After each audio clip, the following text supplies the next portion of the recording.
Few of us who know the book of Joshua can have forgotten our early encounters with it. Perhaps years ago the daring do of Joshua, the great military leader, will have entranced us as young Sunday school pupils, as the story of the utter ruin of the walls of Jericho were recounted, choruses sung and enacted, and craft work undertaken, all celebrating Joshua's victory. At other times, perhaps later, the comfort of the Lord's words to Joshua, "Do not be terrified, do not be discouraged," may have become a very personal message in the midst of trouble and difficulty. Then there may well have been an occasion when the words, "As for me and my house, we will serve the Lord," became a real challenge to personal obedience. And time might fail to tell of our encounters with the stories about Rahab and the spies, of Caleb, and even the daughters of Zelophehad, of Ai and Achan, of the sun standing still, and of giants. However, there are dark corners in this book too. There are lists of unpronounceable names and places, detailed instructions to ancient people that seem to have little relevance today. Nevertheless, even these are part of the inspired scripture, of which Paul said it is profitable. Thus these studies are designed to follow familiar paths as well as explore dust-filled and cobweb-strewn cupboards. And it's hoped that as a result the old will become fresh and shimmer with excitement once again, and that both the new and neglected will reveal unexpected and priceless treasures. But before we start, can I make one request? Please have an open Bible with you as we undertake these studies. This will help us all follow the stories better. Oh, and there will be some questions at the end that may help you use this video either in personal study or as a group. So when they come up on the screen, stop the video, copy them out, and please use them. Well, so to the first 9 verses of chapter 1. Poor Joshua. The contented number 2 to Moses suddenly finds himself thrust into the limelight. Moreover, this was at an age when most have retired and are looking for a quiet life. And it was also at a crisis point in the life of the people Joshua was called to lead.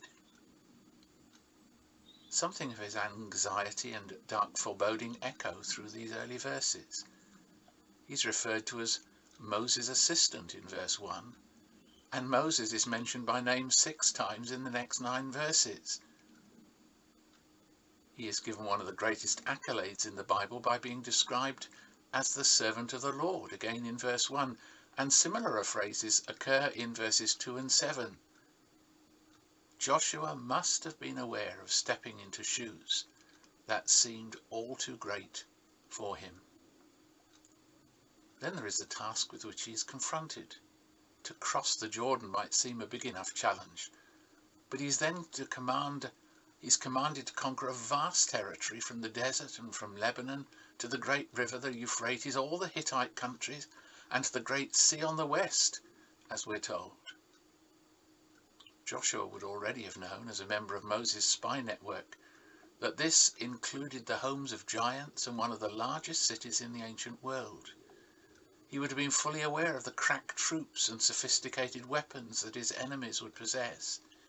He must have known the technical mastery that the Canaanites had developed to defend their cities. He knew he was fighting with an ill-equipped, inexperienced rabble who'd been wandering as nomads in a desert for 40 years, scarcely the best training for the task. At his age, we can understand him stretching out for his pension book.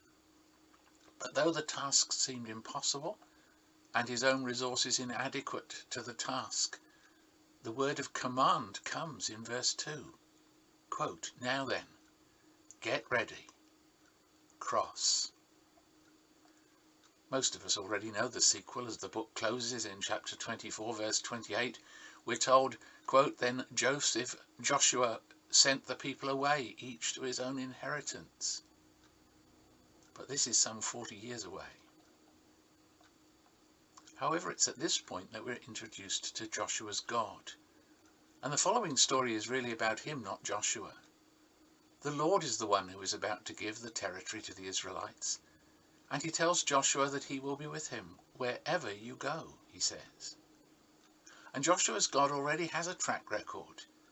As I was with Moses, he says. Wow. Tumbling through Joshua's mind must have been a kaleidoscope of images. He would recall the oppression of his youth and the heavy tasks he had been called upon to undertake in Egypt. But he would also have remembered with awe the plagues that God wrought through Moses, and that brought the superpower of Egypt to its knees. For an old man, the dividing of the Red Sea and the destruction of Pharaoh's palace guard would have been as vivid as if it had happened yesterday. Then there was the Lord's miraculous provision for his people, his vast people, in a barren environment and for 40 years. At the same time, there was some unfinished business between the Lord and Moses. Dead the latter might be, but God had made some promises to him, the possession of every place where you set your foot. All this must have been reassuring.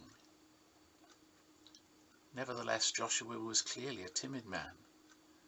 Past history and solemn promises were all right, but he still shook in his sandals in the face of the present challenge. There was the understandable danger that he would freeze with fright or plumb the depths of depression, faced with a challenge simply too big to contemplate.